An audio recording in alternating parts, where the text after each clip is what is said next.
Hi, this is Nolan from Benchmark, and in today's video I'm going to show you guys how to take a shot using GeoMeasure Survey Crew and the Nano 7. So to do this, I've got my Nano 7, I've hooked it up to an RTK network. You could also use your own local base. I've got my Archer 4 and I already have a fixed solution. So what I'm going to do to begin here is I'm going to click on the Survey tab at the bottom of the screen and then my Point Survey menu. And you can see here I have a wonderful map of my local area here, and I already have my tilt sensor calibrated. So what I'm going to do is wherever I want to put my point down, so let's say I want to collect this sprinkler head here, put my receiver right next to it. I don't have to worry about how my orientation of my receiver is because I've got the tilt sensor enabled. And then all I'm going to do is click the Store Point button, which is kind of this blue button with the receiver on it. It's now going to take my single shot here, and I can add a code. So in this case, I'm going to call it a sprinkler.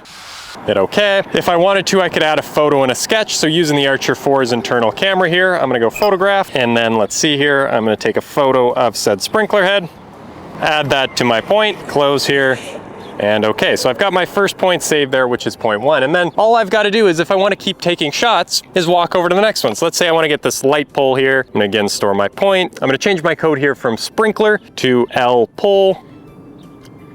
And again, if I wanted to, I could add a photo. I'll just take a photo of the base of it here, add that in, close. And that is very quickly how you use your GeoMeasure Nano 7 and Survey Crew to store a point inside of your data collector. And if you want to learn about everything else that you can do with your RTK receiver, whether it's taking a surface, measuring out a lot, if you want to do a stakeout, anything like that, go check out survey-assistant.com, where we have all of our how-to guides, courses, and learning videos there.